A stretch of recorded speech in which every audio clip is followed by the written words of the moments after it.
Alright, today we're going to take apart the outdrive to inspect the impeller. Now this outdrive has been damaged pretty bad from some type of impact, and somebody has used JB Weld to put it back together. Although the outdrive is in perfect shape as far as operational, it's just it's got damage down there and of course to the skeg.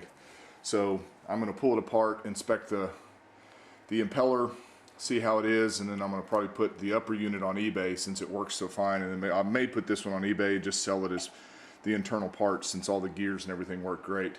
But the case is just bad, so somebody had bad gears, they can use it. But so anyway, I'm going to show you how to take it apart and what to look for when inspecting these things. Okay, so I got the upper and the lower separated. There are 1, 2, 3, 4, 5. This is the one that I almost missed, and it's actually an Allen wrench that you've got to take off from underneath here where the anode is. I forget what this thing's called, the little fin that goes right here. So you're looking at 6 total bolts to get that apart, and then it just slides apart very easily. And you want to look at each one of these little splines to make sure that they are in good shape, and these are in excellent shape. They're not bent over or anything like that. And then right here is your water pump.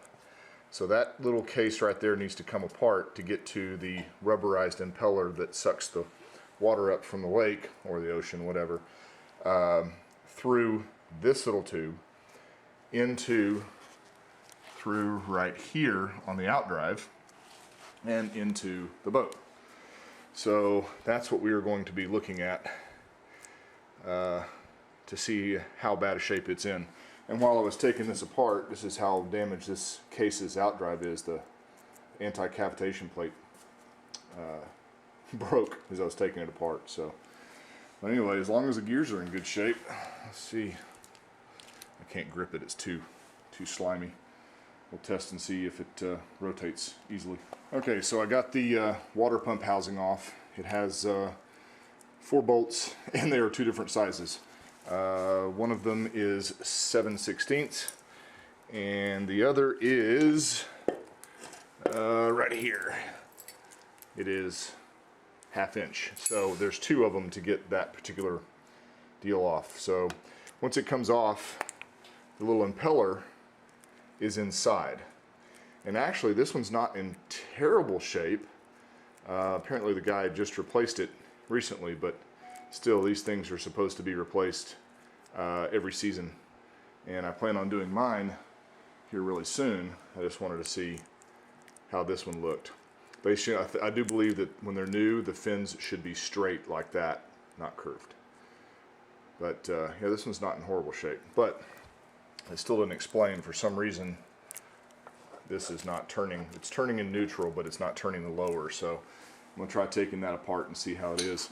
The upper seems to be absolutely perfect and working nicely, so we shall see.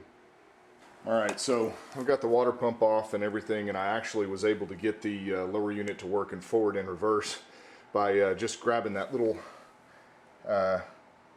detent lever right here that able to switch back and forth, and it does work quite nicely. No weird sounds or anything, other than the fact that this case is damaged. Some mental midget decided to run it aground and ruin it, but it could be used for parts. So that's what I'm going to sell it as, is for parts. One thing to keep in mind when you're replacing your water pump is this little piece right here. It goes on the shaft and sits in a little keyhole inside the impeller itself. Otherwise, it won't turn. And I can see how somebody, when they're taking this apart, this could fall down inside there and you wouldn't even see it. So you put it all back together, get it back on, and wonder why your engine's overheating. Well, because the impeller's not turning.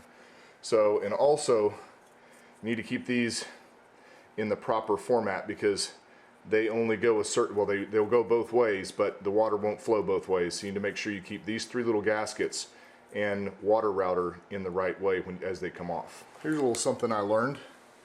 You ever wonder how you have to pump your gear oil in from the bottom?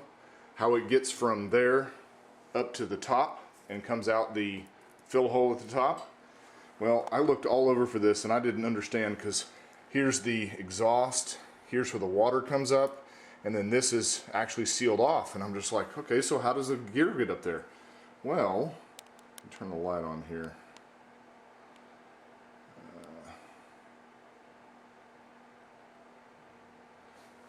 It's right here. There's a little O-ring and a passageway where the oil passes through there and goes up through this little oil passageway up into the upper unit. So when you drain it, that's why it takes darn long. First of all, the stuff is thick. It's 90 weight gear oil, and it has to fit through that little tiny little hole right there. So I guess a little education on a lower unit. I'm not taking the thing apart because I don't have the special tool to get that little piece off in the back. So I guess this ends it. It's pretty simple to change out your water pump.